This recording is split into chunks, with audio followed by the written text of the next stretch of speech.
Hello guys, welcome to my kitchen channel. અને જો તમે અમારી ચેનલ પર નવા હોય તો પ્લીઝ લાઈક અને સબસ્ક્રાઈબ કરવાનું બિલકુલ પણ ભૂલતા નહીં।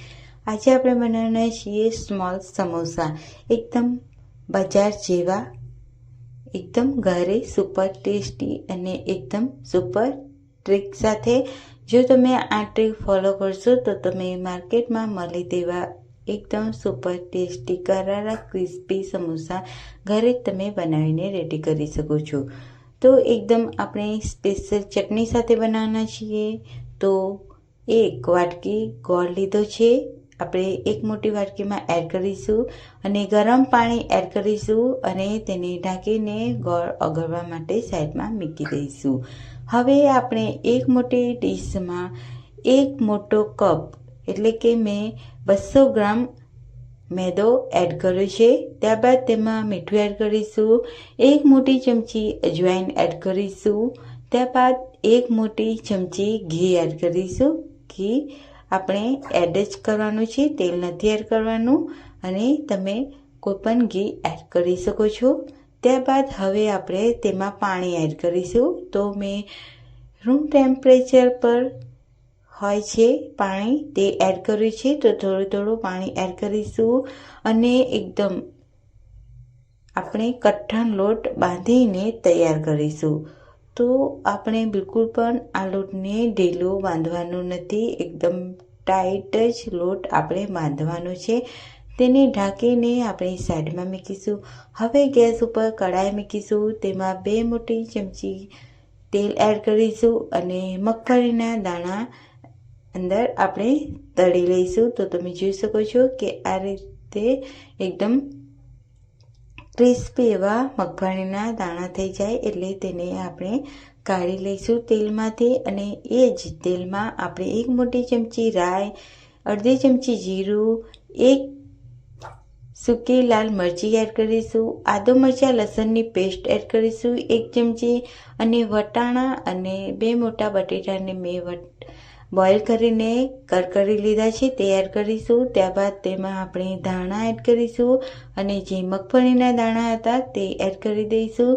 ત્યારબાદ તેમાં સ્વાદ અનુસાર મીઠું, અડધી ચમચી હળદર, અડધી ચમચી ગરમ મસાલો, લાલ મરચું પાવડર ને 1 મોટી ચમચી આમચૂર પાવડર એડ કરીશું।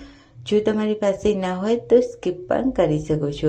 ત્યારબાદ હવે આપણે મસાલાને એકદમ સરસ રીતે મિક્સ કરી લઈશું। તો તમે જોઈ શકો છો કે એકદમ સરસ એવો મેં મિક્સ કરી લીધું છે। હવે તેને આપણે ઠંડુ થવા દઈશું। હવે આપણે સ્પેશિયલ ચટણી બનાવવાના છીએ। તો ગોળ એકદમ સરસ રીતે ઓગળી ગયો છે, તો તપેલીમાં આપણે ગાળી લઈશું અને ગાળીને જ એડ કરવાનું છે। ત્યારબાદ તેમાં અડધી ચમચી મીઠું એડ કરીશું, અડધી ચમચી કશ્મીરી લાલ મરચું પાવડર એડ કરીશું અને અડધી ચમચી આમચૂર પાવડર એડ કરીશું, મિક્સ કરીશું। હવે એક આપણે પેસ્ટ બનાવી લઈશું અને સાઈડમાં કરીશું અને પેસ્ટ બનાવી લઈશું। તો એક મોટી ચમચી કોર્નફ્લાવર એડ કરીશું, તેમાં પાણી એડ કરીશું અને એકદમ સરસ રીતે મિક્સ કરી લઈશું। તો તમે જોઈ શકો છો આ રીતને આપણે સ્લરી તૈયાર કરી છે। હવે આપણે તપેલી છે તેને ગેસ ઉપર ચડાવીશું અને એકદમ સરસ રીતે બોઇલ કરીશું। તો તમે જોઈ શકો છો કે આ રીતે એકદમ સરસ રીતે ગાળું થાય એટલે આપણે જે સ્લરી બનાવી હતી તે એડ કરીશું। તો સ્પેશિયલ બહાર મળે તે ચટણી આજે આપણે ઘરે બનાવી છે સમોસાની, તો ખૂબ જ ટેસ્ટી એવી લાગે છે। તો જરૂરથી આ ચટણી ટ્રાય કરી શકો છો અને તમે આને સ્ટોર પણ કરી શકો છો, બિલકુલ પણ બગડતી નથી। તો હવે આપણે ચટણીની સાઈડમાં મૂકીશું। હવે આપણે લોટને ચેક કરી લઈએ। તો હવે આપણે લોટના આ રીતે નાના નાના લુવા પાડી લઈશું। તો એકદમ સ્મૂથ એવો આપણો લોટ થઈ ગયો છે।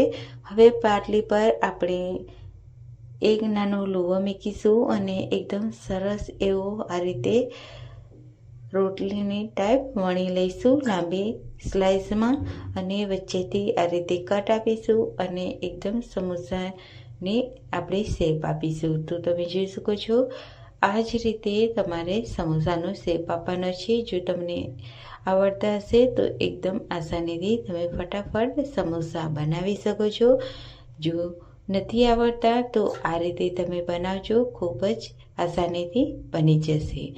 તો આ રીતે આપણે ફોલ્ડ કરી એમાં આપણે 1 મોટી ચમચી આપણે સ્ટફિંગ એડ કરીશું બટેટાની અને આ રીતે ફોલ્ડ કરી લઈશું. તો તમે જોઈ શકો છો કે સ્મોલ સમોસા એકદમ માર્કેટમાં મળે એવા આપણે રેડી કરી લીધા છે.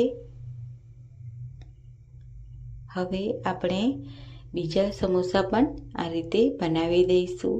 તો ફોલ્ડ કરી અને સ્ટફિંગ એડ કરીશું અને સાઈડમાં પાણીથી તેને આ રીતે પ્રેસ કરી અને ચિપકાવી દઈશું. તો તમે જોઈ શકો છો કે એકદમ આસાનીથી ચિપકી જાય છે. વન સાઈડ આ રીતે ચિપકવા દેવાનું છે. હવે આપણે તેને આ રીતે ફોલ્ડ કરીશું એકદમ અલગ રીતે અને આ રીતે ફોલ્ડ કરી લેવાના છે સમોસા.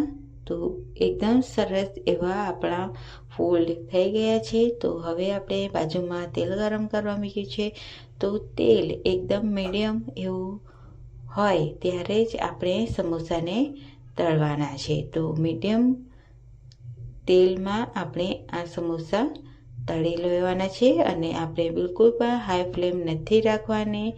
હું એકદમ ટિપ્સ અને ટ્રિક સાથે બતાવી રહી છું ફ્રેન્ડ્સ. તો તમે આ ટ્રિક ની ટિપ્સને ફોલો કરજો તો તમારા પરફેક્ટ એવા સમોસા તમે ઘરે એકદમ પરફેક્ટ એવા બજાર જેવા બનાવીને રેડી કરી શકો છો.